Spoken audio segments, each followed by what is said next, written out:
Not many high totals to be had on the week number 9 NFL DFS main slate, but hey, as we always say, everybody's dealing with the exact same player pool. We've all got the same restrictions, so we might as well try to win some money. We're going to break down today this very odd main slate, outline where we're going, amid all the muck, outline potential game stacks, trends to note, injuries, and much more to get you ready for week number 9 in NFL DFS. Welcome on into the Heat Check Fantasy Podcast. That's right here on the FanDuel Podcast Network and FanDuel Research. My name is Jim Sonis. I am a managing editor of digital media for FanDuel Research, joined here as I am every Thursday by Brandon Gdula. He is a senior managing editor for FanDuel Research. Brandon, we are on to week number 9. How you doing today? I'm good. You already stole the quote that we both always say, the long-winded thing about how everyone's dealing with the same slate, and you know, it is our saying verbatim, but for some reason I can't quite replicate it. But yeah, I'm good. Wish there were a few more points to be had on the from an applied team total standpoint, but I don't want to beat the drum, but everyone's dealing with the same thing. I realized I forgot to update the win to my totals model just now. Anyway, I'm very organized for today. I think that we should say that our phrase should be everyone's dealing with the same thing. That should be the phrase. You're trying to replicate it and couldn't figure out what the wording was. I want to go with your version of it. And I think we should make that the go-to going forward. Are you okay with that? Yeah. We'll have to retire the years-long phrase that we say 4 or 5 times a show. But yeah, everyone's doing the same thing. It's what are we retiring? Ugly... Ignore the floor? What are we retiring? No, What's our motto? I don't know our motto. It's been 9 years, man. We've had a lot of mottos. If you paid attention for the past minute and a half, our motto you said without being dumb? No. We don't say it 5 times per show. Come on. We say that one twice a year. Unlike the bad slates, and we just happen to have had several this year. The bit I was going for was you said, like we always say, and then you gave a 4-sentence description of what we always say, which would be hilarious if we said that thing verbatim week in, week out. What I was saying, you said we could simplify it to everyone's dealing with the same thing. And I said, yeah, we'll retire the longer version of that. And then you took it in a whole different direction, trying to figure out what others saying. I thought we were all on the same page. Apparently not. This is why when that guy asked, I feel like these guys don't get along. This is what I'm dealing with. It's I think people understand that I'm the instigator here who makes your life terrible. I think people get that, right? I thought we were in on the bit, and then Jim just basically gaslights me. Oh, but I don't even know if it's basically gaslights. Come on, give me more credit than that. I'm updating the win speeds right now for this slate, and I'm annoyed that it's a bad slate even without high win totals. Currently there are no win speeds in the double digits. How do we get here? I guess it's a quarterback play, but I know you're gonna ask me what my slate overview is, but just because you're updating your win speeds live on air, I'll just kind of talk about how it's a 10-game slate, and so losing 1 to 3 games is relevant. It might still feel there's 10 games, but when it comes to NFL, there are always 3 to 4 games that you're really not interested in the first place. But those games you kind of have to look at this week because you can't take out 40% of the slate and just be like, these 8 teams, I think you can. But I'm gonna try really hard to do exactly. We're gonna try, but and this also, another thing that we have a lot of sayings, I guess, but I don't like to play players out of obligation or well, I guess the salary's right. I want to find players in matchups I like with workloads I like and find ways to play them. This week it almost feels I gotta a Ramondre Stevenson could be in consideration. Nope. Because of the that type of stuff. And I don't want to think that way, but I'm kind of thinking that way. I'm good, man. You can have all the Ramondre Stevenson you want. We'll talk about the Patriots. I guarantee you throughout the show you're going to do the same thing, but because of the name that I picked, you railed against it. Well, who would I pick that's worse than that offense? I know that like we might have to go there, but like who? That's what I just said. We Actually, might have no, to go you're right. there. You're right. I'm asking you Oh about Devin my- Singletary later. You're right. No, I take it back. You're right. I'll ask you about Devin Singletary later. So, you're right. I Thank you. Thank you. You're welcome. We're going to break down the Week 9 main slate as best we can here in just 1 second. But first, a reminder to make sure you're subscribed to the numberFire Daily Fantasy Podcast feed wherever you get your podcasts. And it's not for us.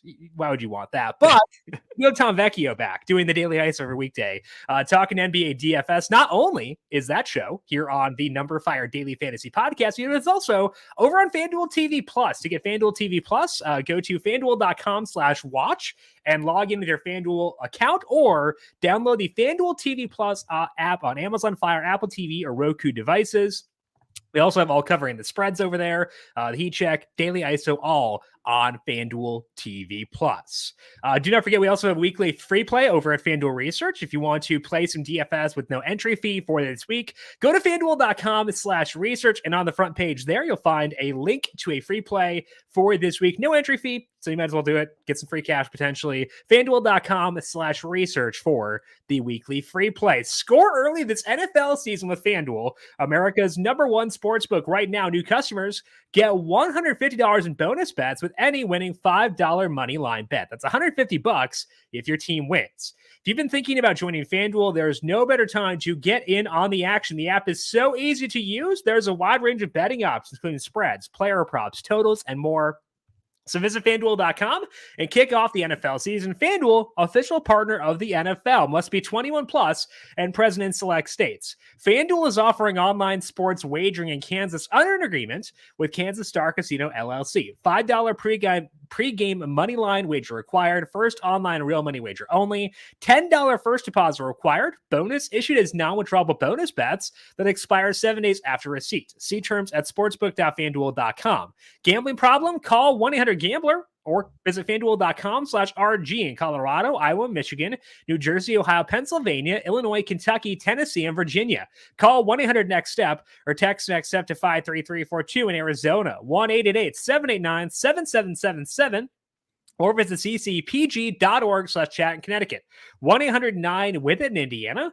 1-800-522-4700. Visit ksgamblinghelp.com in Kansas. 1-877-770-STOP in Louisiana. Visit mdgamblinghelp.org in Maryland. 1-800-GAMBLER.net in West Virginia. 1-800-522-4700 in Wyoming. Hope is here. Visit gamblinghelplinema.org or call 800-327-5050 for 24/7 support in Massachusetts, or call 1-877-8-HOPE-NY or text HOPE-NY in New York. Now, Brandon already spoiled his slate overview for week number 9, so I'll go with mine. And mine is I want the smallest player pool I've ever had in my entire life for this weekend. There are a lot of,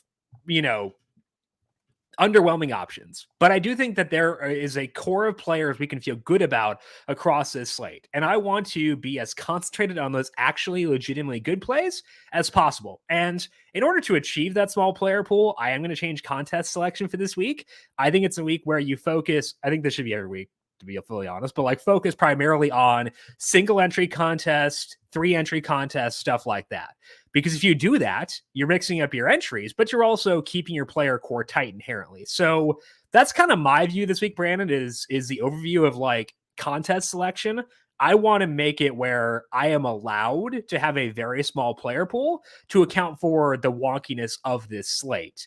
Would you make the same tweak from a contest? I think you're kind of there to begin with as your baseline, but it sounds like you're probably on the same page there. Yeah, that is more my baseline. We have a lot of overlap in our player picks, but I think that there are a few process plays that stand out above the rest. And then from there, it's again, it gets back to talking myself into plays, and I don't like to do that. And the more that I look at this, I would probably say there are 3 running backs we feel really good with. And one of them is Tony Pollard, who I feel really good with, primarily because of the salary. But right. the workload's still good, so it's a little bit different than game environment's good. It's the efficiency that sucks. And so it's I might be open to flexing a receiver this week. Sure. There are 2 quarterbacks that we would sort of typically flag as big upside rushing QBs, you could nitpick their matchups. And so that opens up lower salary QBs. So like there's a lot of ways to go, and there's a lot of ways to fall into, well, I have my Hurts and Lamar lineups, but now when I play like a Daniel Jones, that changes things. And then like your player pool gets big because in those, then like the Daniel Jones lineups, you can play more of the stud receivers or running backs. And so it's like really easy to fall into, even if you're building 10 lineups, to have 10 pretty different lineups. Yeah. And while that might be what some people like to do, that's not what I like to do. And it's really easy to kind of fall into that this week.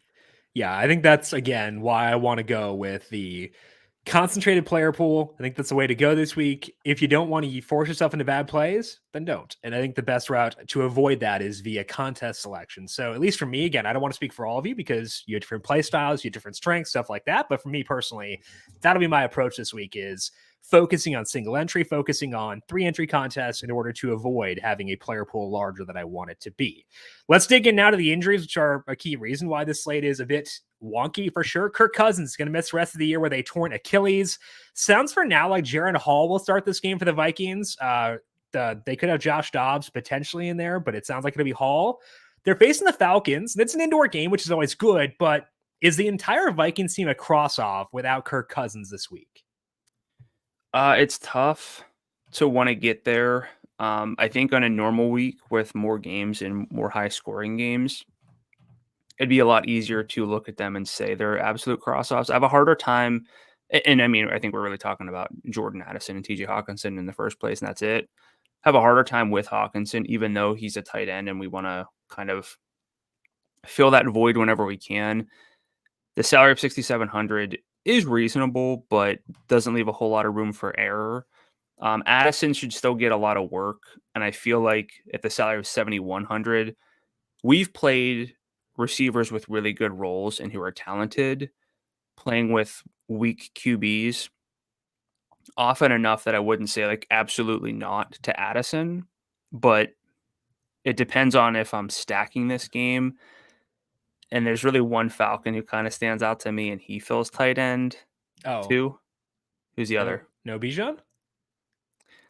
I'd have to. It's one of those like it's borderline. I gotta talk myself into getting there. Yeah. Okay, that's fair.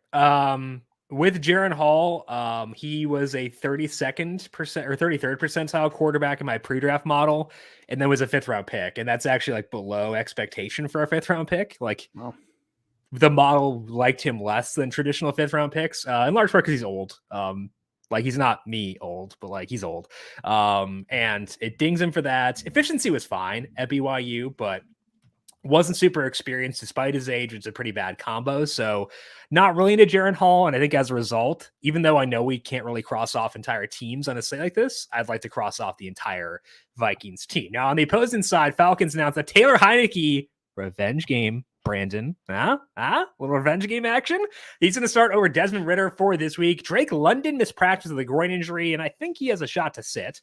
So how does Heineke starting impact your view of Bijan Robinson and Kyle Pitts against the Vikings? So he had a good ADOT last week. And they were, look, we know this team is extremely run heavy. Entering week 8, they had a league low pass rate over expectation of minus 9.7 percentage points. In the second half of week 8's game, it was minus 1.1. They played from behind, but pass rate over expectation accounts for expectation. So if you're trailing, you're expected to throw a little more. So I don't think it's a bad thing for the passing offense. It can't get a whole lot worse. And, you know, I already talked about it a little, like, indirectly because I don't want to say his name, but I think Kyle Pitts is in play at tight end because it's a pretty weak tight end slate. Yeah, especially if you take Drake London out of the fold. I think Pitts is a pretty strong play. Heineke is very limited. Like, he is a pretty bad athlete. He thinks he's a good athlete, and he runs like he thinks he's a good athlete, but he's not. But like, I think that if the coaching staff has more confidence in him, which they seem to in that second half, and like coaching staffs do tend to like Taylor Heineke, that could matter for Pitts. So like, I don't think he's good. I don't think he's a good quarterback. I think he has a terrible arm. It's very weak. He's very odd. But like, I think the coaching staff trusting him matters, and it seemed like they trusted him a bit to sling it a bit because he just kind of makes fewer mistakes than Desmond Ridder. Like he has no upside at all, none. But like he has fewer mistakes than Ridder does. So I like Pitts. I do like Bijan Robinson too. It's in part because of the salary, because he is imperfect still, given his red zone role, but I do still like the profile he brings to the table at that salary of 71, and I do think Robinson is in play. So both Robinson and Pitts, to me, viable options this week. Daniel Jones, cleared for contact, should be good to play this week. He'll likely be without Darren Waller, who has a hamstring injury. You'll talk about the Giants in the trend section. Aiden O'Connell will start in that game for the Raiders with Jimmy Garoppolo being benched. Josh McDaniels fired. Everybody fired. We tend to love the target shares for Devontae Adams and Jacoby Myers, but this offense is not always functional. So how does your view of them shift with of Myers and Adams and Josh Jacobs shift with Aiden O'Connell starting? Yeah, I know why this is happening. Like, I'm not going to advocate for Jimmy Garoppolo. I'm also not going to advocate, though, for Aiden O'Connell elevating the offense from where it's been. I don't really view it as like it's possibly better because it can't get worse, and at least it'll be different and new. But I think he's more likely to be a downgrade than Heineke is, if we're comparing, because he's a 4th round or whatever rookie, whereas Heineke's an experienced veteran. That's kind of what I'm talking around. It's hard to say like it's going to be a downgrade from Jimmy, but it will be. I will say though, I don't mind Josh Jacobs. Yeah. I don't know. I mean, the Giants did just trade away Leonard Williams. So that does make their rush defense a little bit worse than it had been before. So maybe that opens things up. Aiden O'Connell, by the way, a 12th percentile prospect in the model. He's also very old. So we're just starting a lot of delight. I didn't check Clayton Tune because I just closed the document, but we can maybe check that in a second here. Like O'Connell, I think looked good in the preseason, which is encouraging. He was fine against the Chargers, like except for taking like 16,000 sacks. So maybe that's enough to keep them viable. I do think we'll see a lot of dump offs to Jacobs. So like he's okay at 75. I would say though, I'd like to avoid him if I can. Like he's not in that core 3 for me. Yeah. So I think we'll just say our core 3 would be assuming Alvin Kamara, Saquon Barkley, Tony Pollard. Yeah. Okay. Because we didn't talk I'd put Bijan in there too. So I have 4 actually, but I don't feel good enough to put Bijan like fair enough. Quite in that in that category. So then Bijan over Jacobs for you? Personally, yes. So if we want to talk like just workload, I know offensive efficiency matters, but Bijan's offense isn't necessarily going to light it up either. Right. Jacobs, in terms of adjusted opportunities per game, so carries plus double your targets to account for how valuable targets are in general for running backs. He's at 27.4 per game, which is 3rd on the main slate behind Alvin Kamara, who's up at almost 35, and Saquon's at 32. He's been really inefficient, but it's a promising matchup from an efficiency standpoint. So I'm fine with Jacobs as my 3rd guy if I have to get there. But then you kind of get into the question of like Jacobs, of course, versus Bijan, but then maybe toward like the 7,000 receivers if you're talking flex. Sure. And I'm not necessarily sold on Jacobs as like someone I'm locking in. I think I'm trying to lock in Saquon. Hopefully I can get to Kamara. I don't see a lot of true value, but I also don't see a ton of studs. So like I just have to kind of take what I can get. But yeah. So based on that, I'm assuming you like Josh Jacobs more than DeAndre Swift as well. Is that correct? Yeah, I think the workload. I like a safer workload. I know, and Jacobs I think also has multi-touchdown upside. If the team scores twice, he could score both. Sure, yeah, for sure. I think that makes sense. I think they're pretty similar. I like Swift. His red zone load got better this past week, so I don't want to like overweigh that. But yeah, this basically is the perfect example of what I was talking about, of like talking yourself into plays. And it's like, man, I can talk myself out of everybody. Right. And then when you do that, you have to talk yourself into playing people because you talked yourself out already. So like, that's what I don't like. So it's going to be a small player pool for me this week. Agreed. Matthew Stafford, day-to-day with a thumb injury. He didn't practice Wednesday, and the Rams have a bye coming up. Now, he's day-to-day, according to Sean McVay, so he could still play this week. Brent Rippon would start if Stafford can't go. Are you out on all Rams at the Packers if Stafford cannot play? Probably. You're not getting enough of a discount. Correct. Cup salary is 87. Puka Nacua, 75. I Hard just pass. probably would. Yep, I'm good. Pass. Cardinals traded Josh Dobbs to the Vikings, which means either Clayton Tune or Kyler Murray will go against the Browns. Amari DiMercato has had good volume recently, but he's now on the injury report with a toe injury, didn't practice Wednesday. Facing a Browns defense that hasn't been perfect recently, but is still pretty good. So any Cardinals for you in the spot, if we assume Tune plays, I think that he is the more likely option right now. This is one of the offenses that's really problematic for me this week in terms of like analyzing, because I want to just cross them off and say the matchup's too tough, but 10-game slate, like you can't just, if we cross off the Rams and we cross off the Cardinals, like you just run out of like offenses. I will say, what's that? I don't think we're running out if we cross them out. I'd like to cross them off. I want to cross them out. Except for Trey McBride, maybe. The salary's fine at 53. I could see a case if you have like 6,000 left for a flex and you go DeMarcado. I think you could do worse. I think don't expect this team to score much, but and as someone who's played Marquise Brown every single week, I'm not doing it this week. DeMarcado or Tank Dell for your flex at 6,000? Probably Dell.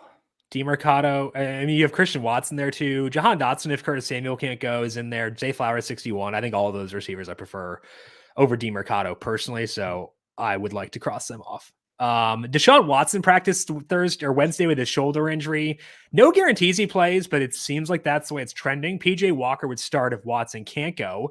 Great matchup here with the Cardinals, but honestly, the salaries in the Browns are not low. Like their backfield they're both 7,000. Why? Great question. Don't know. How are you viewing the Browns with and without Watson here? I feel like we've never really had Browns running backs at a value. Like Nick Chubb, when he's healthy, is always like 88, and Kareem Hunt is always like 68 plus. I would listen to a pitch on these guys, but I think the easier sell is Amari at 68. If Deshaun Watson plays, weather's actually not terrible in this game at 7 miles per hour. So like I could see using Amari Cooper. And let me check Deshaun Watson's salary. Deshaun is 7,000. Relative to the other guys, 7,000, like he's probably the one with the best rushing upside, honestly. So I'd at least give it thought. Daniel Jones has better rushing upside. Yeah, he does. I mean, Deshaun ran a lot before he got hurt. Daniel Jones runs a lot when he's healthy too. Yeah. So with Amari, Devontae Smith or Amari? Devontae Smith. I think I'm going to pick the other person in probably most of these because it's like, I think he's like viable, but I'd probably prefer them. Like Chris Olave, 69. You're going to talk about Olave later. I prefer Olave. Tyler Lockett, 69. Nico Collins, 68. I'd probably rank them all above Amari, honestly. Yeah. It's like a good matchup, so it's worth discussing, but I don't know if I want to get there. Yeah, so basically one and a half viable plays from, or I guess McBride's probably a half play. Sure, it's whatever. Yeah. The Patriots lost Kendrick Bourne for the season with a torn ACL. I actually had come to appreciate Kendrick Bourne, which I know is a radical deviation from me, so I'm kind of sad about this. So hopefully he's okay soon. They're facing the Commanders this week. Washington traded away both Montez Sweat and Chase Young at the trade deadline. So any interest in DeMario Douglas or other Patriots pieces this week? It's funny because I think 2 weeks ago I brought up Kendrick Bourne and you yelled at me. So that was a pretty quick appreciation. He's in Scott Fishbowl because my team got decimated and he did well. So I know that's a great reason to suddenly like a player, but doesn't have upside. But Douglas's routes spiked up in week 7, 77% of the routes, and then 84% in week 8. he would be the one. Other than that, like I would just point out that Jalen Reagor ran 63% of the routes, but that was the best mark. I mean, Kendrick Bourne still played ran almost 60% of the routes, so he was still involved in that game. But I even wanted to look at like Hunter Henry because tight end's not great. I don't quite feel like I want to go out of my way to play him. I think you could talk me into though, and I might talk myself and probably already have, like considering Ramondre Stevenson in terms of getting some extra targets. So I think it's fine with Douglas and Stevenson. Yeah, with Douglas, I think my main concern is upside. His salary is 54, so you don't need as much juice there. But like, I do still want a guy who can get me 85 yards or 2 touchdowns, and I'm not sure he can do either personally. He gets some downfield work, but like this offense just isn't explosive, and it hasn't burned me yet this year to just ignore them entirely. And I know it's a great matchup. It is probably it's the best matchup they've had all year. But like, what are the odds I get truly, truly scorched for not using a Patriot? I don't feel like they're that it's high. low, but it's one of those like so that you can't ask that question this week the same as you would ask it on like a 13 Right, game because the slate. upside necessary to move the needle is lower. Yeah, because there might not be a whole lot of upside to be found. But I guess the counterpoint to that would be there was a slate a few weeks ago where it was very low scoring, and focusing on the guys with upside, if you hit on one of them, like Raheem Mostert won you the week, basically. Like having one guy who could do that. And Yeah. I think on this slate, I'd still rather have more dart throws at guys who can do that for me. And I don't think any Patriots player can do that. But this week, the flip side, I think, is like if you're open to using a Douglas this week, You can get to more guys who can do that. Yeah, because there aren't a ton in the first Totally place. fair. So Yeah. I get that. That's a good point for sure. Curtis Samuel mispracticed with a toe injury on Wednesday. He was banged up going to last week and then left that game early. I think he's probably going to sit, to be fully honest. Jahan Dotson finally showed life in that game from a yardage perspective, and taking Samuel out does open up targets against a struggling Patriots defense. We know the Commanders want to chuck it. So are you on any of the Commanders' pieces in this game? So I like Dotson as a talent. I liked him coming out of college. He rated pretty well in like my model, but he'd already been running routes. So there's only so much more room for him to grow. I know target share wise it can grow. But this isn't one of those where he's like just been waiting to get more routes. So I don't love that. I'd still consider him, but it's just a little bit different than like this is an obvious look. He's a good player. He way overperformed last year in the touchdown column, so like he has that ability to do it. I think he's just experiencing some of that regression this year, so I don't mind it. I guess the biggest question is like if you're open to using Dotson, would you like? Let's say you're using Dotson. Does presumably your probability of like using Douglas goes up a bit, and you have like a true value mini stack for this game, and then kind of open things up for the rest of your lineup? Or is two value receivers this week even a bit? And it's not fair to compare them because like Dotson has like 20-point upside, but yeah. I don't think I want to use 2 players in this game. I know there are no good games this week, but this is the worst game based on my totals model. Like, I bet the under on 40.5 because it is, I think, the 3rd lowest total since I started making totals. My model dates back to week 15 last year, so it's like 210 or so games, and it's one of the lowest ones I've ever had. This one's at 36.2 for me. And next lowest is Vegas and the Giants at 38.2. So it's like a full 2 points lower than everything else on the bad slate. So I'm fine with like Jahan Dotson, Terry McLaurin, Logan Thomas. I'm fine with having one of those guys, but I really don't want to tie up 2 of my 9 players in this game. Yeah, I don't think I'd get to McLaurin at 72. We mentioned like 3 or 4 names just below him in salary that I'm more likely to get to, I think. I think he's like, I do like his workload, and I do like the matchup here at the Patriots because their defense again is struggling. But I'm not out, but I do think I like those guys more. So I probably won't get there. But like, Yeah, if you have an inclination towards McLaurin, I think that'd be fine. It's a good call out. I mean, historically, I've liked him a lot. More than me. Yeah, and he's getting like we want to look at like target shares and try to apply that to the game, but He's got double-digit targets in 3 of his past 5 and 9+ in 4 of the past 5. And they just throw a ton, so it's a good call. Logan Thomas or no? I want to say no, but like, who are we playing at tight end? Pitts, Goddard. Like those are the two. Andrews. Are you going to go out of your way to prioritize Mark Andrews though? At times. It will not be like not as aggressive as we were that 1 week with him and Kelsey, but like, I mean, he can get you 25, and like I feel like I should try to get to the guys who can get me 25 this week. So. Yeah. So like I think it's clear for us. It's Goddard, Pitts, and like Andrews is clearly 3, accounting for the salary. After that, I don't.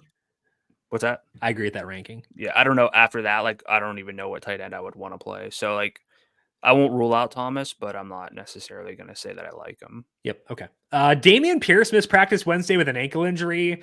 Sounds like he has a legit shot to sit out this week. This backfield sucks, and they cannot run the ball. But if you take out Dameon Pierce, it could put Devin Singletary in play at 53. So any interest in single digits if Pierce sits? He's back. Our guy's back. I've always kind of liked him a little bit. I'd be fine with it. It's one of those like on Thursday, you're like, nah. But if by Sunday we know that he's going to start and be the guy at 53, and you can see what that does for your lineups, that gets a whole lot more appealing. So I'm trying to get better about thinking about the Sunday morning thought process as opposed to Thursday. Like, no, we'll find something better. But in the event he is deemed the starter at this salary, he would probably be like 50-50 to be in my main lineup. Yeah. Not necessarily like a slam dunk, but it might be like 60-40 toward being in it just at that salary. But where are you with him? I'm more receptive to him than DeMario Douglas is what I would say. Him at 53, Douglas 54, if there's no Dameon Pierce. And you talked about the rationale of using Douglas as a way to get to the explosion guys. I think the Singletary makes sense in that perspective. Like his best case scenario is probably like 18, 17 FanDuel points, which I'd like a higher ceiling than that, but like that could be enough on this slate. So I think Singletary does enough to be in consideration if there's no Dameon Pierce. If it gets me more exposure to Lamar, gets me more exposure to Jalen Hurts, Mark Andrews, AJ Brown, etc., then I think that that's pretty justifiable personally. Yeah, I mean, he had started running a lot more routes too. It scaled back a little bit last week, but he ran 48% of the routes in week 7. I guess maybe week 6. They have a week 7, but yeah, week 6. So he has multiple ways to produce.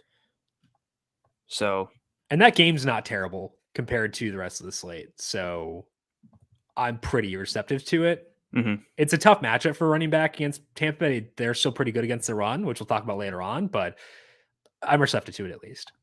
Let's dig in now to the bookmaker section for this week and talk about the premier game on the slate. That is in Philadelphia for the Eagles and the Cowboys right now. Total is 46.5. Eagles favored by 3 here. We just saw the Cowboys go nuts last week, and we know the Eagles offense is very, very good. So do you feel compelled to build around this game in your game stacks? I would like to. These two teams can be tricky to stack because while they have guys, they can also they have multiple guys, and that's kind of a little bit tricky. Salary wise, I don't love it for Dak at 82. And this is coming from someone who likes Dak Prescott. I think Jalen Hurts. What's that? He got a big bump this past week, and that's always scary. He sure did. So it's like you want to be receptive and like aware of the fact that his salary is up. It's a divisional matchup too, which I never love. But I'm this year, which is good. Yeah, still. If I'm building 10 lineups and stacking this game all 10, I think I'm going Hurts in 7 or 8 of those lineups, and I think eight's the minimum for me. Yeah. This is not a disrespect to Dak. It's more so salary went way up. Not as much of a runner as Hurts or Lamar. His salary is $400 lower than Lamar's. That shouldn't be that close. Yeah. So I wouldn't fault anyone for pivoting to Dak. It's also one of those, like, if everyone's playing Hurts and a lot of people like Pollard, Dak's a very natural pivot. Sure. That's one way to like pivot. You don't have to pivot within the same position. You can pivot to the same team. Kicking myself a little bit because everyone liked Lamar last week, and I did mention, like, what if Gus Edwards just like scores all the touchdowns and like, so it's one, sometimes that's more of a galaxy brain play than Dak, but yeah, I mean, so I think this is a 2 QB game, maybe For one sure. and a half if we really. I think it's 2. It's just we're just lower on Dak than Hurts. I know you like Swift well enough to consider him. I would play him in game stacks, but he's game stacks only for me. Pollard, one of my favorite plays overall. Like all 3 of the pass catchers for Philly. CeeDee Lamb's salary jumped up a ton too. So you're buying high on Lamb and Dak to stack them. You could do worse, but anyone who I mentioned, like any of the obvious plays you're not into, and then any other like tertiary pieces you're actually into.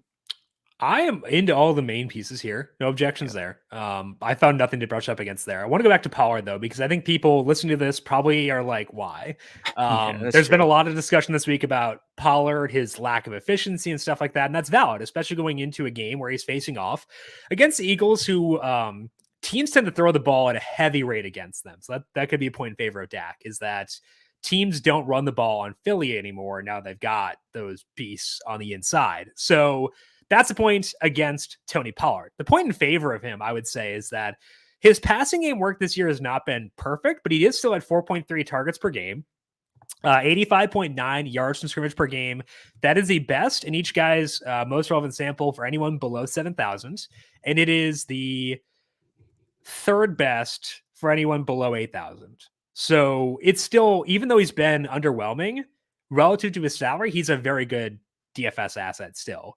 38.4% red zone share. That's best for anybody with a salary below 75. Josh Jacobs is better than him at 75, but relative to salary, Pollard is still a very good play. It's a very tough matchup, but I'm going to go back there. Is Pollard both a cash game and tournament play for you? Or is he just cash games? What are you viewing him as here? Yeah, I still think he's got some upside. You kind of just ask yourself, is he toast forever, or is this just a function of, we talked about Pollard? This? Ooh, that's a good one for when he is. I don't think he's there yet, but once he is, Toasty Pollard will be good. Will it be good? Yeah, you're right. Fair enough. I mean, look, it's just funny because Tony Pollard was the poster boy for juice. Like, he's got it and Zeke doesn't, and it's like, okay, well, maybe Pollard was running in more advantageous situations and Zeke was running in situations where it was a little more obvious they were going to run, that kind of stuff. But for the salary within this slate, if this was a full slate, if we had I don't even know which running backs I would reference here, maybe like McCaffrey and Eckler, I'd say Pollard would be someone I would sprinkle in, but this week, I'm much more receptive to Pollard. Let me talk to you about Swift quick, and we'll talk about the pass catchers then. But Swift, he had a really bad red zone role this entire year with Gainwell being healthy, because Gainwell, for whatever reason, would come in during the red zone. I think they just trust him, and he violated that trust by fumbling inside the red zone this past week. So Swift had a 50% red zone share in week 8, and that's the best he's had since Gainwell came back. His overall red zone share in games with Gainwell is 22.5%. This is excluding week 1, but 22.5% since Gainwell came back. 87 yards from scrimmage per game in that time. So the yardage has been there, but the touchdown equity is not, and it will not be perfect ever because Jalen Hurts is there to take away touchdowns via the tush push. So I think that Swift is like an okay play. I think he's more of a tournament pivot than anything, and it's a way to get, I hope, lower salaried exposure and lower roster rate exposure to a very good game. So that's his role to me, is he's a pivot more so than being like an actual guy I'm seeking out. But I would say, if it's a single entry tournament and I have Lamar at my quarterback and I'm not using Hurts, I think that Swift would make sense as a potential way to get exposure to this game without breaking the bank. I'm with you there. Okay. Pass catchers, I prefer AJ Brown over CeeDee Lamb, and I feel pretty confident in that. How do you view those two guys relative to salary? That make me pick basically. Okay, that's fair. Like I would lean Brown because I'm just more likely to play Jalen Hurts, and I'd rather have the stack there. The one, like, I was looking into like CeeDee Lamb a little bit closer. It feels like he is the guy for them, but his week to week target shares do ebb and flow. Sure. He had a 35% target share in week 2, 41% last week, but other than that was 23% or lower. This team has played really weird games, so it's hard to look at that, but you're still not getting any sort of discount because he's coming off of a huge game. So is AJ Brown though. Every game for him is huge though. That's so true. He will perpetually be coming off big games because he's amazing. Yeah. Some of the touchdowns he has, he just basically stands over people and catches it. It's kind of ridiculous. But the reason I like him is that the yardage is so good. I know you get that with Lamb too, but like he's had games with no touchdowns where he scored 11.4, 17.6, 15.7, and 16.6 FanDuel points. I adore that at that salary. Yeah, that's really hard to turn down. I think my main, like, I kind of paused for a second as we were talking about Pollard because I'm like, should I just prioritize Alvin Kamara and Saquon Barkley? Like, and then at that rate, makes it tough to get to these guys then. AJ Brown and CeeDee Lamb. It sure does, but you know what? It makes playing AJ Green and or sorry, I did that earlier today. You did this to me earlier. I ruined you. I'm sorry. It's my fault. AJ Brown and CeeDee Lamb makes it hard to get to Kamara and Barkley too. So yeah. Devontae Smith's salary $7,000 did bounce back with a pretty good game this past week. His usage overall has been decent. It's not been as good as AJ Brown by any means, but it's been fine. For $7,000, he totally makes sense. I prefer Dallas Goedert as like a secondary piece here. And I think I'll probably have Goddard in every single Hurts lineup that I have. I know Hurts can like just run it in and negate like stacks and stuff like that, but I probably just want to tie tight ends to good games, and this is the best game on the slate. So I'm going to have a lot of Goddard this week just because I like this game. Does that mean if you're playing Hurts, you're playing Goddard, but then also you'd consider Smith and Brown in the same lineup? Right. So it would be Hurts with Goddard and then one of AJ Brown or Devontae Smith. So you're double stacking. Yeah. Okay. I think on this slate, in this game, yeah, go for it. Yeah, that's another like question or something. Sometimes people intimate. I'm not big on Twitter, but someone asked me about stacking, and I was like, going to get into double stacking, but it's rare. It makes more sense on smaller slates, which 10-game slate with a lot of them being bad. Yeah, it's a pretty small slate. Yeah. Smaller slates and smaller contests too, because you don't need to beat as many people. And so the ups, not having the nuts doesn't matter as much. Yeah. Jake Ferguson or no? He probably should be on the list because I will play this game and I just want to put tight ends in games where I think there's points. But he's just another one of the tight ends who it's like, he's not Pitts, he's not Goddard, he's not Andrews, so I don't have much of an opinion. Yeah. I might get there a little bit more just because I'm in on this game a lot. Yeah, I'd rather not. I just, he's fine. He is what he is. I'd rather have Pitts, though. Yeah. So I'd rather concentrate my exposure on Pitts than use Jake Ferguson personally. Let's move to our second game here, which is the Ravens at the Seahawks. Total is actually going up in this game. Good news for this slate. Both sides of this game have decent offenses and good quarterbacks. Total rose to 44.5 overnight. Ravens are now 5.5-point favorites. So how do you view this game for stacking? Love Lamar again. Mm-hmm. It's not much of a shock there. I'm always going to like him, especially with the salary in the 8,000 range. I know we got the worst of Lamar last week when he just handed off he had a touchdown pass, but just handed off the touchdowns, didn't have to run a lot or didn't run a lot. I think it was his lowest output, 17 yards on the season. In terms of rushing, salary is definitely there. So he's my favorite QB of the week, even though we like the Dallas and Philly game more. Mm-hmm. Stacks well with Zay again at 61, Mark Andrews 75. But talk to me about this offense, because I think this offense is a lot easier to figure out. Yeah, I love Lamar. I agree with you where he's QB1 on the slate considering salary, even though I like the other game more. I think it's just the way he operates. It's so perfect for upside. And the reason the times when you can run issues with Lamar is when there's no pushback from the other team. But like we should get that from Seattle this week. And obviously Detroit didn't give that one game, but like they were so good they didn't need it anyway. So I think that Lamar is QB1 in the slate. I think the bigger question is Geno in play for you? Is this a 2-quarterback game? And I wouldn't have asked this if Geno's salary weren't 66. And like you want to avoid guys where you talk yourself into them because of salary, but it is a game we like a lot. We know who to stack him with, and DK Metcalf and Tyler Lockett. So would you consider Geno at $6,600 as a way to save salary? Probably consider, but maybe not get there. Again, I don't build a lot of lineups in the first place. I like to curate my lineups and get meticulous. And I think I'd need at least like 20 lineups to get to Geno, because I would play Lamar, I would play Hurts, I'm going to play Daniel Jones. So I don't think I'd quite get there, but I understand the case for it.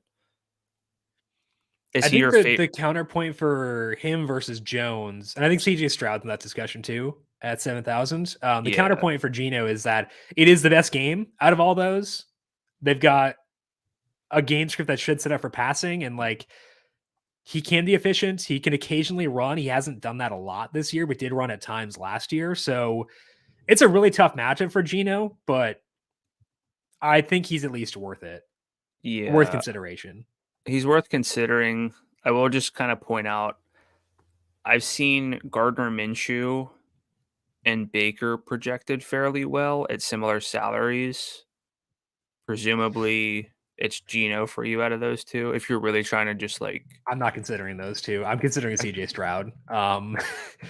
So for me, it's Geno versus Stroud and Daniel Jones. Right. And I probably lean Stroud, but over Jones? Yeah.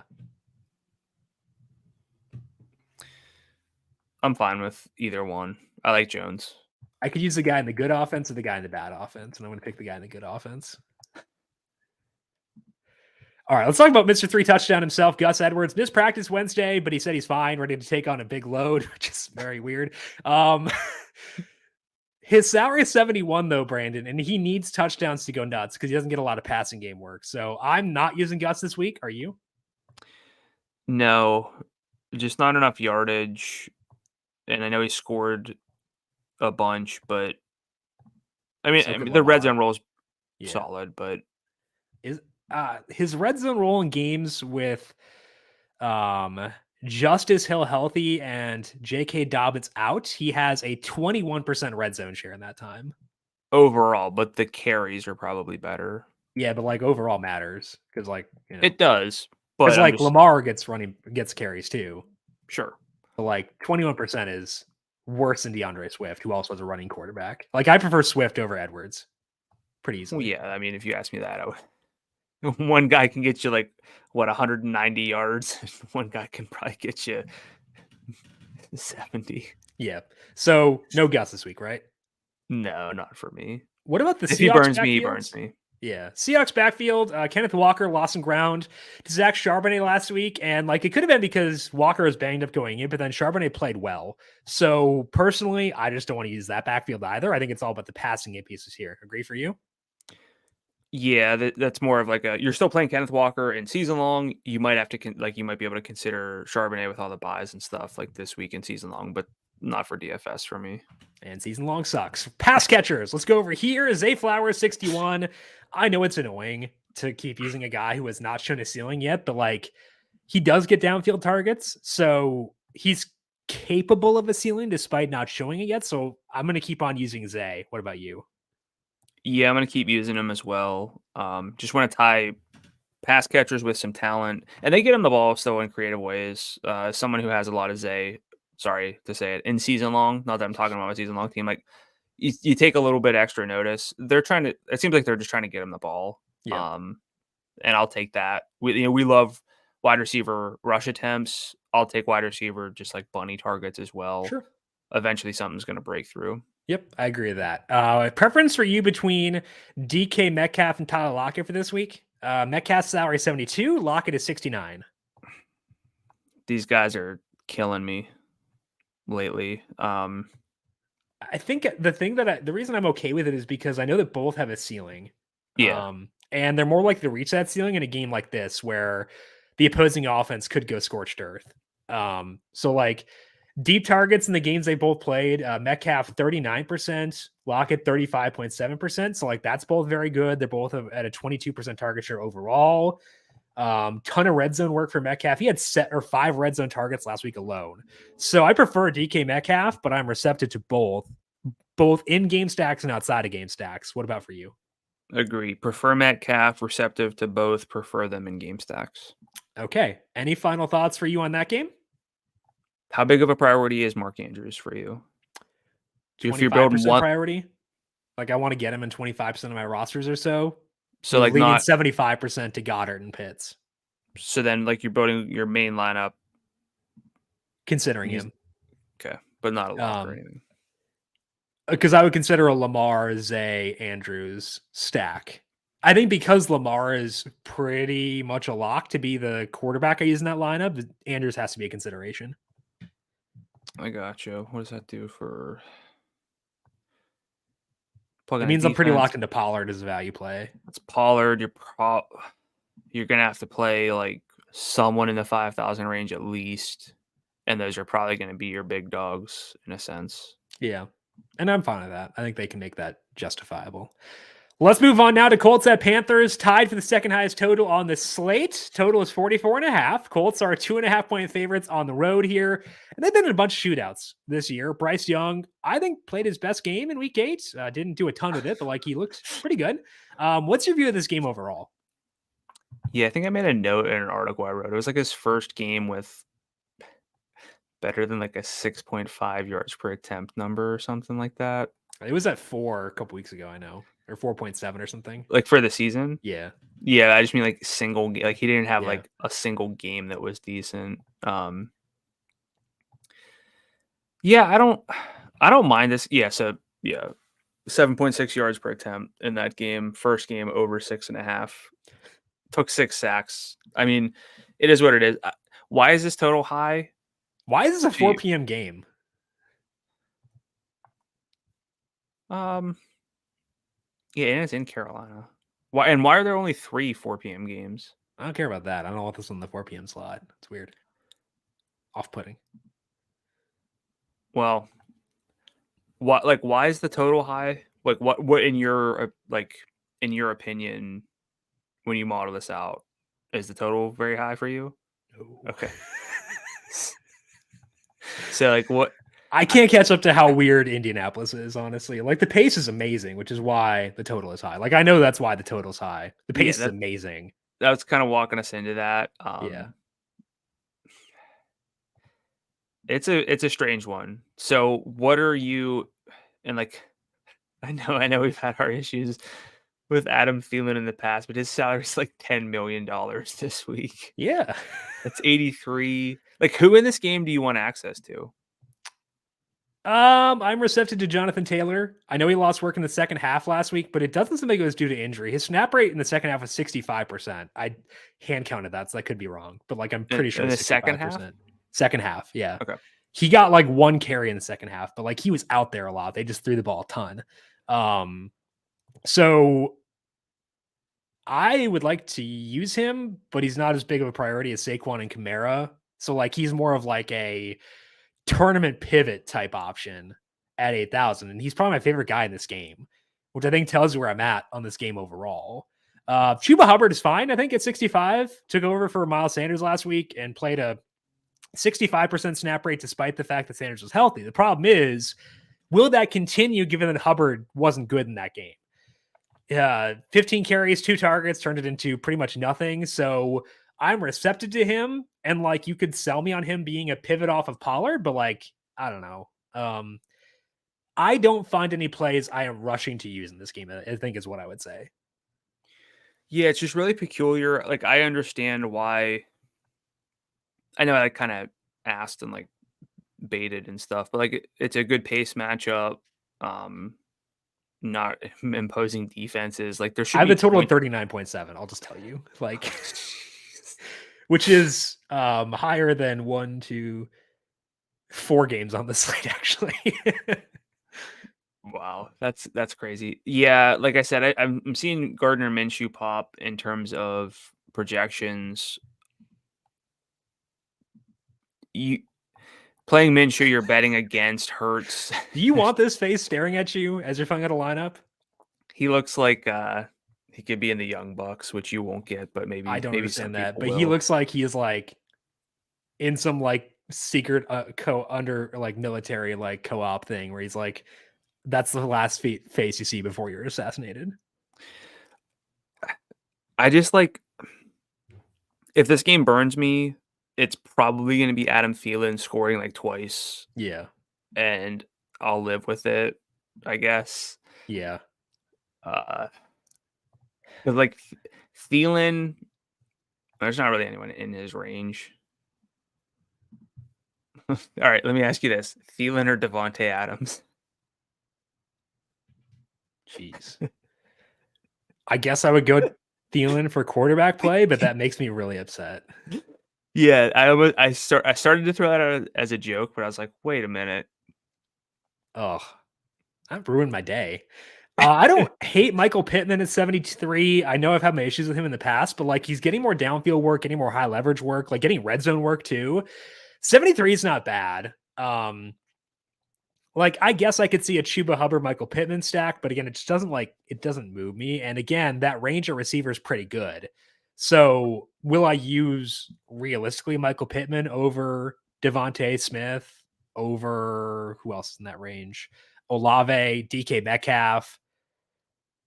Probably not. So like I'd have to go out of my way to build game stacks here, and I don't know if it's worth that, honestly. All right, these won't like work out salary wise, but what are you more likely to stack, Pittman and Hubbard or Mike Evans and Singletary? Mike Evans and Singletary all day. So not like a DK comp there. Terry McLaurin and like a Patriot. No, I'm not. I'd rather stack this game. Okay. Again, that total is 36.2. This one is low. That one is lower. I'm just asking. Yeah, it's fair to ask, but yeah, I don't know. I just don't like this game as much as the bookmakers do, personally. I get why it's there because of the pace and the Colts play in like chaotic games, but that'll regress eventually. So yeah, and it's one of those where like there might be points, but that doesn't mean that there will be super relevant fantasy plays. Right. It can be dispersed. Okay, so I think we're on the same page there. So let's instead talk about some offenses we do like and transition to the trend section for this week. You're talking about the Saints with Alvin Kamara because he has transformed their offense because he commands a 96% target share. So what have you seen with the Saints with Kamara now they're facing a pretty poor defense in the Bears? Yeah, so we got 5 games with Kamara. From weeks 1 through 3, the Saints had a pass rate over expectation of plus 0.4. From week 9 or week 4 onward, out minus 1.9%. So they become a little bit more run heavy. Derek Carr hasn't been particularly efficient in either split. The ADOT has gone down 1.1 yards to 8.8 yards with Kamara because he's getting a lot of those targets. Success rate's not really good. So like I'm not going to get to like Derek Carr, even though we're kind of struggling to find a ton of QBs that we love. But for Kamara himself, 17.2 carries per game, 8.8 targets. That's crazy. His workload is just really, really good relative to any running back, but especially on this main slate, he stands out above the rest. With Jamal Williams the past 2 games, it's still a good workload. Not going to like overthink that one. There have been a little bit of a downgrade to his red zone work, but that hasn't gone to Williams. It's kind of gone to Taysom Hill a little bit, but Kamara's still involved in the red zone, so I'm not going to worry too much about that. The kind of question I'm getting to with Kamara is like, should I just play him in a lot of my lineups? And I want to, but like, it feels like I might not get there as much as I probably should. As far as the target shares go, Chris Olave leads at 23.6%. He has a really fascinating game. Sorry, June broke into my office and just is knocking everything over. I heard him meow. She June is upset. Yeah, she Fight back, June. She Fight back. She pushed open the door and then got stuck on a notebook, like the metal binder. So I'm gonna have to probably tell my wife to get her out of here. But so Chris Olave, I think he's gonna be one of my favorite plays of the week. I know that there's the results haven't been there, but the process is there. He has a 23.6% target share. It's 135 air yards per game, but 43 yards per game in this split. 5.2 downfield targets per game, so 10 plus yards downfield. Very, very enticing. I have another stat on him. I'll just share now. Looked it up after I wrote this trend. He is last in the league in receiving yards over expectation on passes traveling at least 10 yards downfield. He's at a minus 155. Nobody else is really even close, but Rashid Shaheed is at like a plus 156. He's second behind AJ Brown. So like Shaheed's fun and is good. But I think eventually like Olave is going to catch some of these and be better, especially in this matchup. I think that's probably not the worst week to consider it. Kamara's at a 23% target share, which again is probably why I should just play him a ton. Michael Thomas, 18% at 7 targets per game. He's got a pretty healthy ADOT, 3.2 downfield targets per game. Rashid Shaheed is, again, fun. 13.6% target share. ADOT 17.3 yards in this split. Like Taysom Hill, the route scaled back last week, but still playing snaps.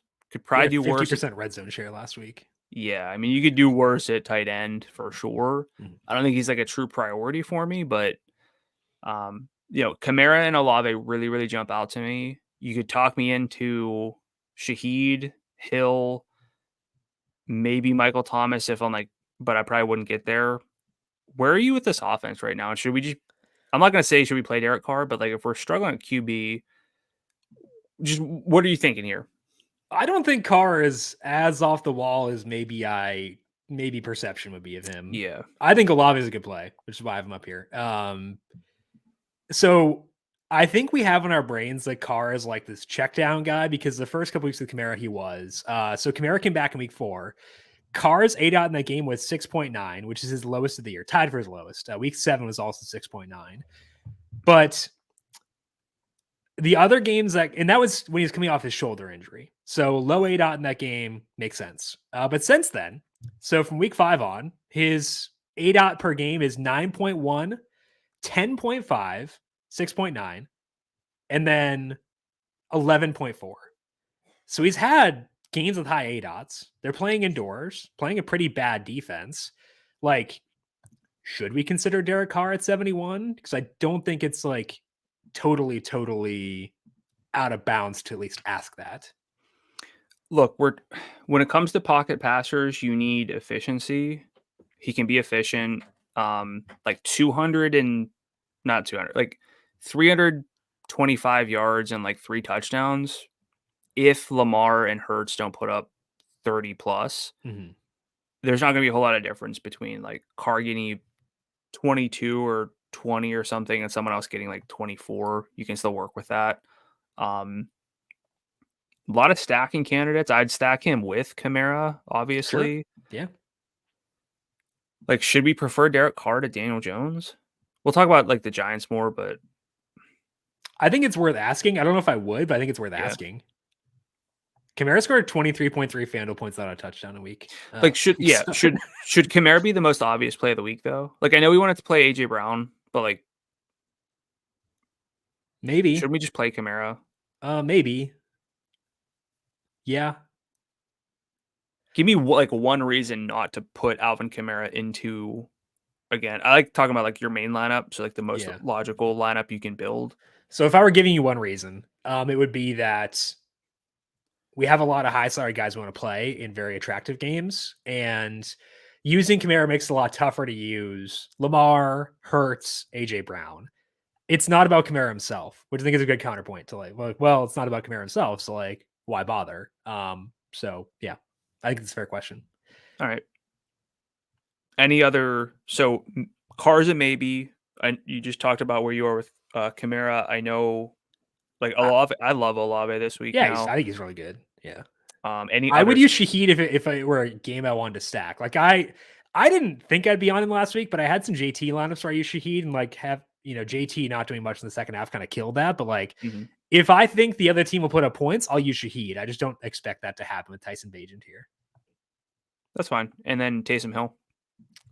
Probably. I think the salary. I think he should be around 6,000, and his salary went up to 65. So probably not going to get there. I can see the case for it for sure, given it's a high implied total. He's getting a lot of red zone work right now, so I can see it for sure. Just not for me personally right now. So this isn't a stacking situation, but if Pollard's salary was 71 and Hill's was 6,000, would you play them both kind of together? Like if you say we're getting a $500 discount on Pollard? Well, I don't think that Hill would be of value then. He'd be fair. Okay. I'd still prefer Goddard at that salary. So that's where I'm at. I'm going to talk about the Texans, and I've talked about them a lot this year and how fun they've been with CJ Stroud. This week they're facing the Bucs, and the Bucs have a decent defense, but it's one you're encouraged to throw the ball against. Teams have done so 58% of the time in early downs so far this year. League average is 53.6%. Only 5 teams have faced a higher pass rate on early downs than the Buccaneers, which should force the Texans to pass more, but they've been a pretty run-heavy team thus far. Their early down pass rate for the season is 48.4%. That is below average by about 5 percentage points, and that's even with their rush offense being atrocious. It is tied for second worst in football after adjusting for schedule, and it's trending even more run-heavy recently. Their early down pass rate last week was 40%, the lowest it has been this entire year. It is worth noting, though, that Carolina ranks dead last in early down rush defense, and teams have thrown at the lowest rate in the league against them as a result of that. But given how run-heavy the Texans were against the Jags earlier this year, another team that has excelled against the rush, I don't think that was a matchup-based thing where they ran the ball a ton against Carolina. So I want to go with the Texans. They are the 6th-ranked passing offense by numberFire's metrics after adjusting for schedule. They're playing indoors, not the toughest matchup on a small slate. So I want to go here, Brandon, but I also need to proceed with caution. So how are you viewing the Texans' passing offense against the Bucs, given they can occasionally beat their head against a wall and be a bit too run-heavy? It's that, and you never quite know who is going to be the receiver to get the wide receiver one treatment necessarily. They have multiple, like I think Nico is really good. I think Tank Dell's really good. But I want that attached to an offense that wants to throw the ball more. And so that's problematic. Houston's bottom 7 in pass rate over expectation. And on first and second down specifically, they were, I think, 31st. I just undid it and forgot. But, whenever a team does that kind of stuff, so the 30th, when a team does that kind of stuff, you have to take note. That's what kind of bumps me off of Stroud for DFS. I'll say this. I have him in a season-long league. I'm probably just going to play him. So like in every dynasty league pretty much, so I need to. I'm not like, well, let me pick up anyone else to play him because of this, but it's enough to make me like, now that we talked about Derek Carr, CJ Stroud or Derek Carr? I expect more pushback in this game. I'm more likely to stack this game. So I think I go Stroud due to game environment. That's fair. I just feel like there's no way Carr comes away from that game without an efficient, like he's going to have an efficient line. Yeah. That's not chasing floor. That's like the baseline should be efficiency. And efficiency is good at quarterback. Yeah. And like if there is any pushback, I mean, look, it's the NFL. It doesn't matter what the spread is. Sometimes games can be closer than we think they should be, and they can also be a lot more lopsided than we think they should be. So I don't want to go into that with that perspective, but like Tank Dell a lot as you pull him up. They give him rush attempts, which says to me they want the ball in his hands. I think that's a great thing. So that he's likely, or he's a candidate for my main lineup at that salary. I agree. And there should be some production along with it. So even if I don't use Stroud, I do want to get some Mike Evans, Nico Collins stacks in there just because both these guys can have huge games. Nico, like, it's not predictable necessarily, and like he has bad games, but like, how many guys in this slate can go for 168 and 2? Not a ton. I get your at point. 68. So Olave can. He's not 68. he can. That's very true. Yeah, for sure. But I'll talk about the Bucks in my trend later on as well, because I think that they're decently interesting also. But first, let's talk about the Giants. We've been kind of dancing around them throughout the show today. They're facing the Raiders. That's part of why that defense is not very good. And they get Daniel Jones back this week. So let's do a reset here and talk about this Giants offense with Daniel Jones and what we should expect from them in this one. yeah, another team in matchup that I don't think would really move the needle outside of Saquon Barkley on a fuller slate with a lot of better totals, but 10 games, bad totals. We're talking Derek Carr, CJ Stroud, like Geno Smith. That's kind of where we are. But Jones pretty much played the first 4 games of the season, exited early in week 5. Saquon was active for just the first 2 of those, though. Either way, the results aren't necessarily great for Jones. 191 passing yards per game, horrendous EPA per dropback numbers once adjusting for opponent. Passing success rate below league average as well. Super high sack rate. So why are we interested here? Well, I mean, that week 1 game, I don't think anyone's going to forget that for a while, that debacle against the Cowboys. But week 2, 321 yards, 2 touchdowns against the Cardinals in a comeback bid, 9 carries, 59 yards, and a touchdown. As far as Jones goes, there hasn't been a full sample that is really, really promising. And Saquon Barkley does move the needle, so I don't want to look at Jones too much outside of that. But in the right matchups, he can do stuff. And this Raiders team is falling apart. So I think Jones makes a lot of sense. He's probably my QB3 behind Jackson and Hurts. Probably gonna be the first place I look. Darren Waller missed practice Wednesday. He's got apparently a new hamstring injury. He had a team high 18.1% target share through week 4 with Jones, which was only 5.8 targets per game. Wan'Dale Robinson, Saquon in the 17% range. Paris Campbell, round up 17%. Darius Slayton, 16%. But it's like this team has always been hard to stack. I think that's still going to be the case. But with Waller leaving early in week 8, I'll just mention that Daniel Bellinger's route shot up to 89%. They barely threw, so that's all kind of fluky and wonky. But his salary is 43, and if we're not sold on tight end, and you're just I'll play Daniel Jones, throw in Bellinger, and play Saquon even. There are worse ways to go. I will say that Darius Slayton tends to have the most secure role, running a lot of routes, followed by Wan'Dale Robinson. No receiver has a higher salary higher than 5,400 in this offense. I think Slayton's interesting. He's always running routes. I don't want to have to sell you on Slayton really in this matchup, but I think for me, ultimately, this revolves around Saquon. 22 carries, 5 targets in his healthy games, almost 100 scrimmage yards per game, 61% route rate, 53% overall red zone share. I talked about Kamara being should I just play Kamara? I'm leaning towards Saquon if I can only pick one, but these guys have roles that stand out relative to the rest of the slate for the most part. You could maybe sprinkle in Josh Jacobs there, but I wouldn't quite put him in that same tier. Just pure workload standpoint. I like Saquon. Other than Lamar, he's probably the guy I want to get to most in a main lineup. I don't know where else I'm going with the pass catchers or anything, but talk to me about Saquon and then any other thoughts you have on the Giants. Yeah, I think Saquon's really, really good. I think in the Kamara versus Saquon, as far as who's a bigger priority discussion, I initially leaned Saquon. I feel like I should probably go Kamara, though, just because of the offense. Yeah. So I might wind up, I think I'm changing my mind on the spot where I think I'll probably prefer Kamara over Saquon, but it's a discussion because of how good Saquon's role has been, and he's looked better. I don't know. I think that he makes sense. As far as the pass catchers, I'm not going to do it. And that's part of why it's tougher for me to get to Daniel Jones is I don't know who I'd stack him with. I would like Slayton most. I thought it'd be Jalen Hyatt, but his routes went back down last week, probably because they were so run heavy. Isaiah Hodgins has played a bunch, probably because he's a better blocker. But I don't want to use a guy if there's a chance he'll have a 33% snap rate, and even if his salary is 47. So honestly, I think it's really just Saquon or bust for me.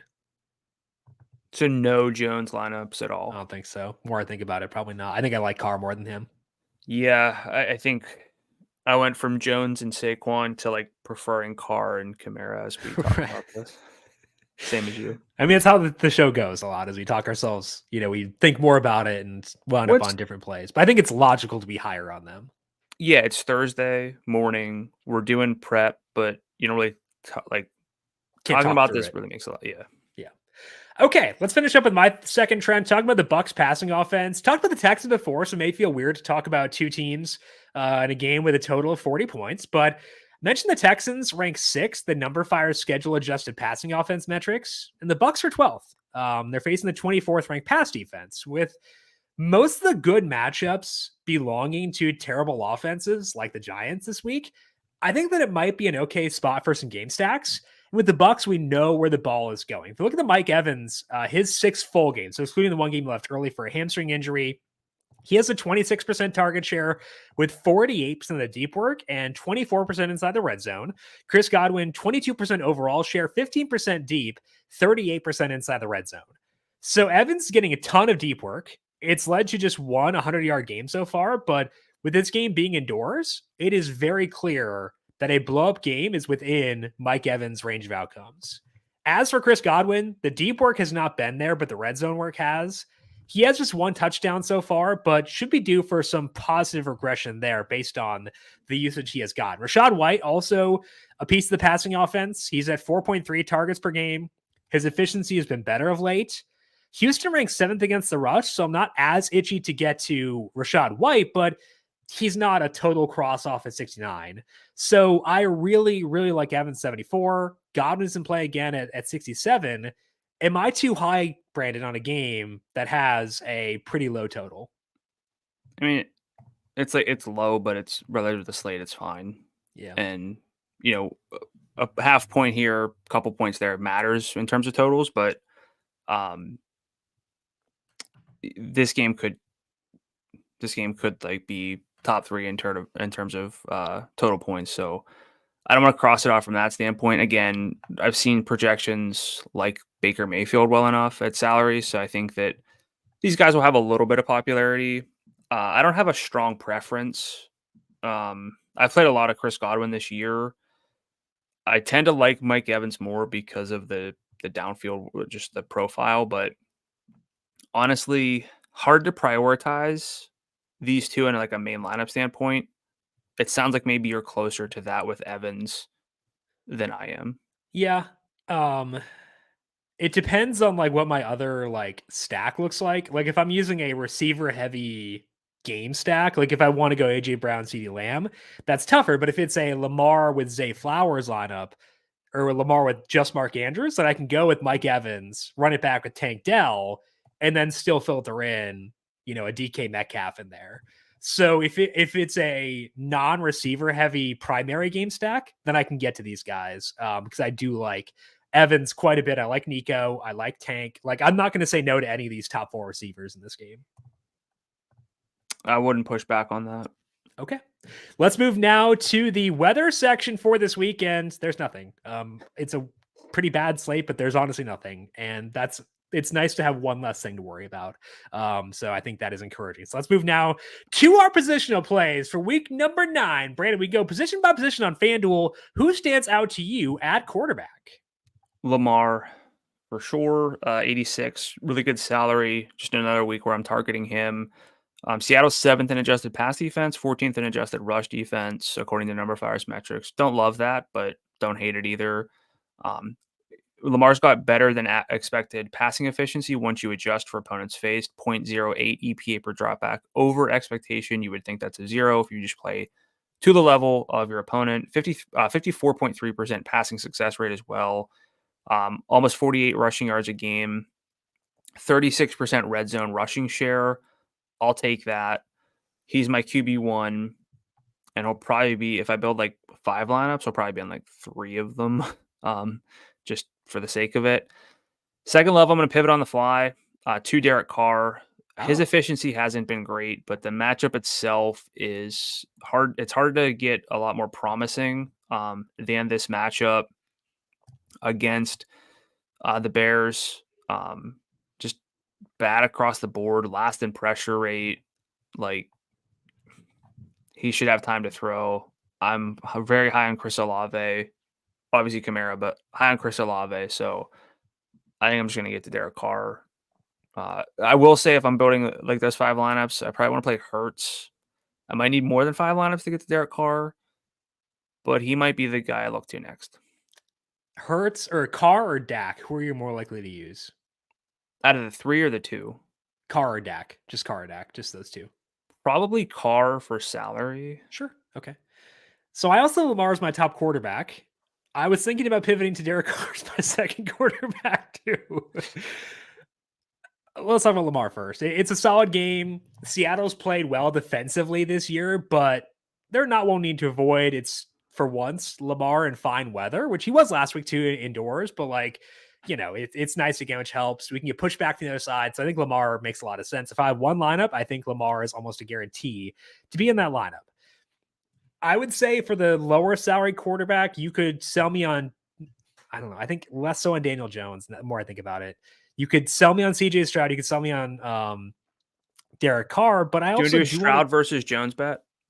Yeah, I do. I think Jones's rushing is something that a lot of people can overlook. I think after CJ Stroud's 6 touchdown pass on Sunday, you owe me a tweet. Well, they're going to throw 6 times. Yeah, and 6 touchdowns. I kind of think I should be on Geno Smith. It's a really tough matchup, but like good game environment. One of the few overs I liked before it went up, but like one of the few overs I have for this week is on this game. One is at 42.5. So I don't mind it from that perspective.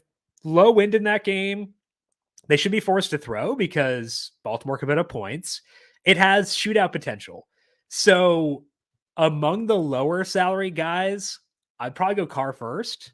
I think I'll go Geno second, Stroud third, Daniel Jones fourth, which means I might not get to Stroud this week, which kind of does make me sad, but I can't use everybody. So I think that's where it gets cut off. But I think I like Geno a bit more.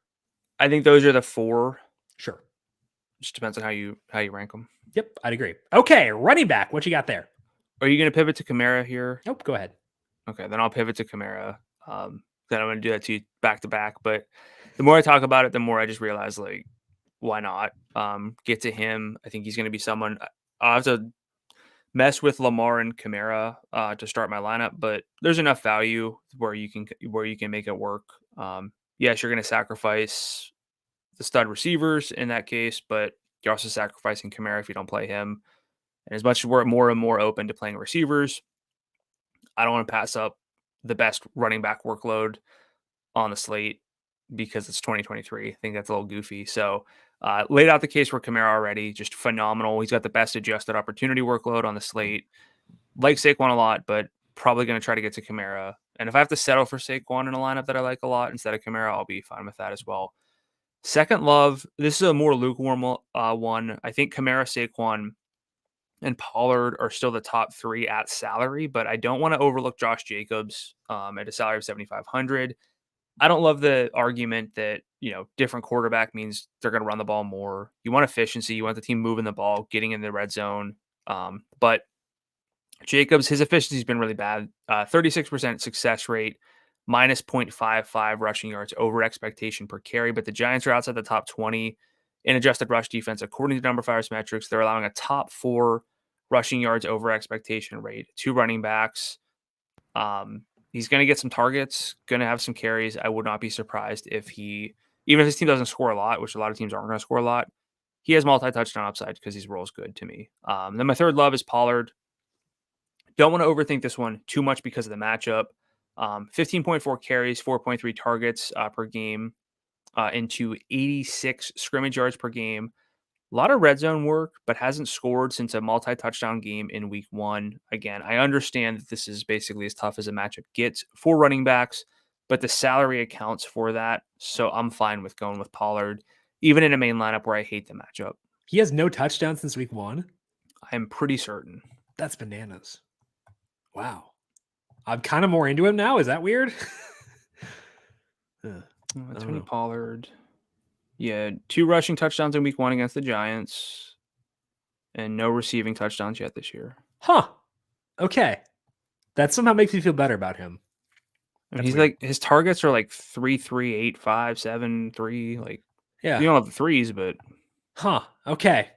I'm higher on him now than I was, and I was already pretty high. So I'll take that for sure. My first love is Saquon Barkley because the workload has been very good, and he gets Daniel Jones back, which is better than Tommy DeVito at least. The Raiders are 31st ranked overall defense when you include a prior, and 31st against the rush. Saquon is at 32 adjusted opportunities per game so far this year with a 54% red zone share. So I love Kamara. I think that Kamara is probably the better option between the two, but Saquon still brings lots to the table for $8,600. My second love this week is going to be Bijan Robinson at $80 or $7,100. He is at 93 yards from scrimmage per game so far this year. It's a very, very good number for this slate. That's actually the fourth highest number on the slate in each player's most relevant sample. The three guys above him all have salaries of $8,000 or higher. The red zone role for Bijan is still not great. Does still lose work to Tyler Algier there, but Robinson did have 2 out of 5 red zone chances last week, including his first rushing touchdown. His salary is 71. I think that to me, it kind of boils down to it's a very talented player, will probably be at a lower roster rate on a bad slate and a low salary. And I think that those things kind of combine to make Bijan Robinson a quality play. So I want to buy in on Bijan now just because I feel like that salary will get back up in the mid 7,000 range in the very near future. My third love is Tony Pollard. Do still like him a lot. As mentioned, he's actually trending up for me as we talk, which is kind of rare. I know it's been bad, but he's had 24 adjusted opportunities per game, 85.9 yards. And those are really good numbers for a guy with the salary at 66 in a game we adore. He's getting a passing game work to overcome the bad matchup. He's low salary exposure to this game. So I feel like we got to go back to Tony Pollard once again in week number 9. Receiver, what you looking at there?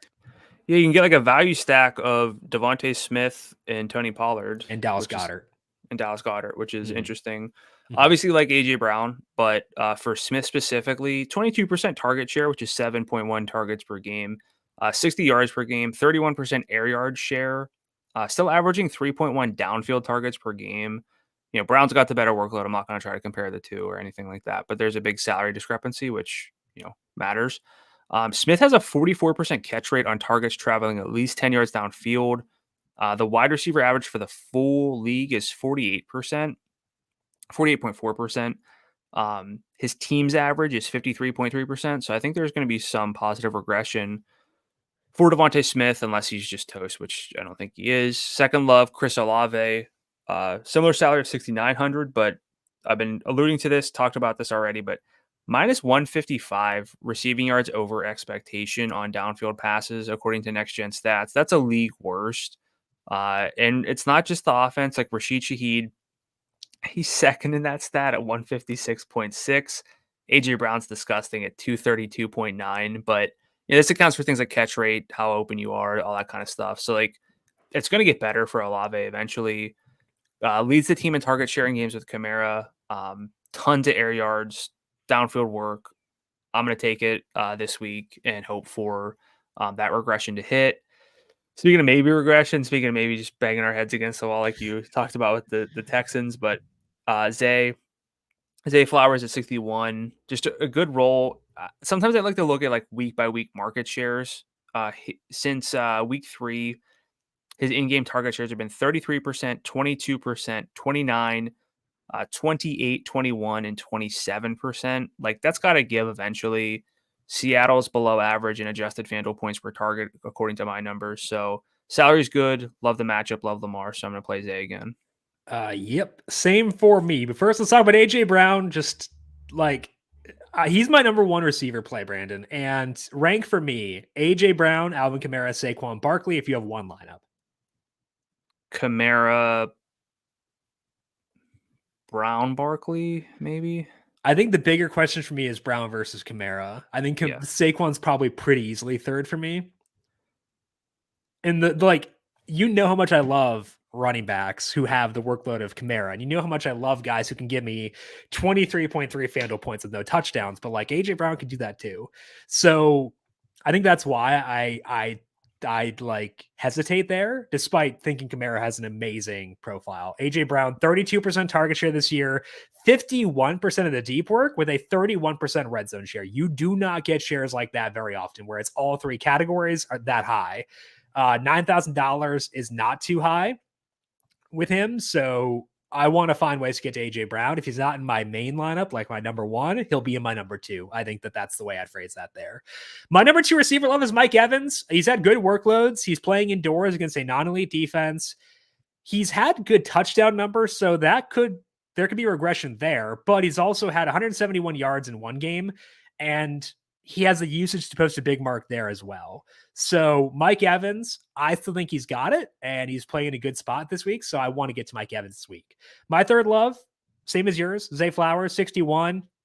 If we look at him since Odell came back, and this is a time where Ronnie Stanley's been healthy. Stanley missed practice Wednesday, but I think he should play because he played every snap on Sunday. But in those games, 27% target share for Zay with 2.75 deep targets per game. So 16 plus yards downfield. He's getting those. Now 7 were in one game, but he's had 1, 2, and 1, I believe, in the game since then. So he should get pushed back from the other team this week. So I want to be on Zay Flowers again in week number 9.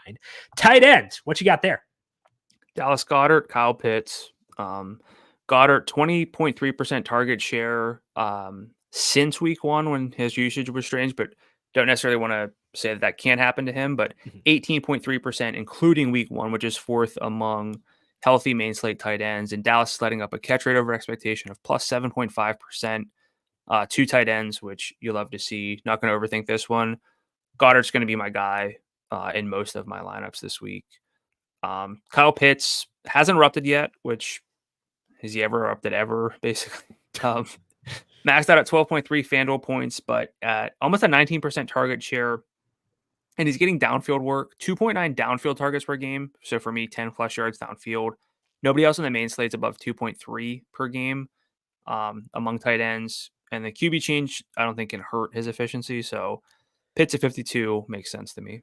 Yeah, I also had Goddard and Pitts as mine. I think they're my top 2, but let me talk about Mark Andrews quick as being a potential option as well. If you look at the games with Andrews and Odell, let me just do this on the fly here because why not?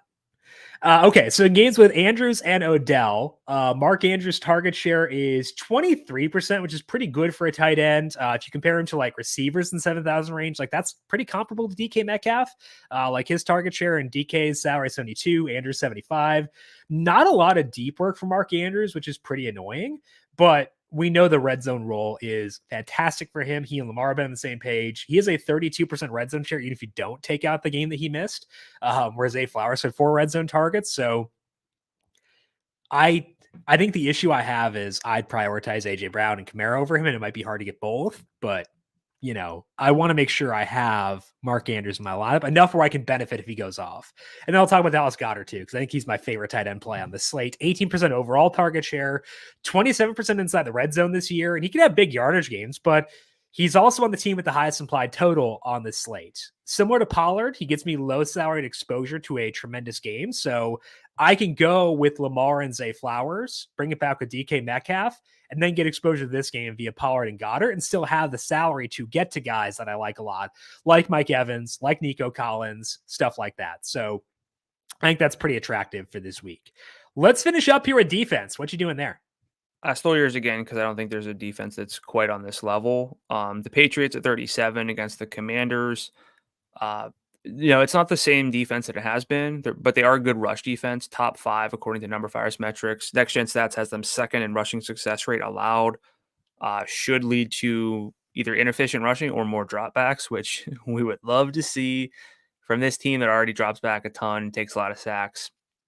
Wind also could be up, so I'm not going to pivot away. I don't mind the Saints either. I know their salary's 46. Ravens at 43, Cardinals at 34 also I would consider. I don't mind any of those. My favorite is Patriots, as you mentioned, just because the volume they'll see from a drop back perspective is pretty tough to pass up. $3,700 for a team that's favored by 3 points at home in a very low total game. But it's not low total because of pace. It's low total because of efficiency. And I think that's a really good combination for a defense. I like the Patriots a lot. Other ones I'd highlight, I don't mind the Colts at 39. If we see some regression from the Panthers in a game people will probably be stacking, I think that's interesting. Packers facing potentially Brett Rippon at 39 is pretty fun. I like that quite a lot. And then I think it's primarily those are the ones that I'm turning to here. So those are the ones that highlight would be the Packers, if it's Brett Rippon, Colts, and then the Patriots as being the primary one for this week. That's all we got for today here on the Heat Check Fantasy Podcast. Brandon, any final thoughts for you before we send off the good people to fill out their lineups? Rank them out, rank your plays, rank the guys you want to make sure you get access to. Because as much as it's hard, like easy to fall into the trap of like playing too many plays, you can kind of fall into like, well, I'm trying to rotate in certain mini stacks or something because I have to, like by necessity, and then you don't have enough of like, oh, I don't have any Mark Andrews or whatever. Like that can happen really easily. Yeah. I think for me, again, this is not speaking for anyone else. Like for me, it's a good week to play lower entry contests to keep that player core tight inherently. I think that's the way I'd want to play things this week. So contest selection to me is a big thing for week number 9. That is all that we have here for today on the Heat Check Fantasy Podcast. I'll be back with you once again Monday to recap all the happenings. So it'll be live on the FanDuel YouTube page, 10 a.m. Eastern on Monday, up on FanDuel TV Plus and the numberFire Daily Fantasy Podcast feed after that. So make sure you're subscribed wherever you get your podcast. Brandon, if people have questions for you on Twitter, where can they find you there? I'm on Twitter at Gdula13, GDULA13. And I am on Twitter at Jim Sonis. You can also find me on Threads at Jim.Sonis. You can find FanDuel Research on Twitter at FanDuel Research. I want to thank you all for tuning in for today. Good luck to you with your DFS lineups in week number 9. We'll talk to you once again Monday to wrap it all up. This has been the Heat Check Fantasy Podcast right here on the FanDuel Podcast Network.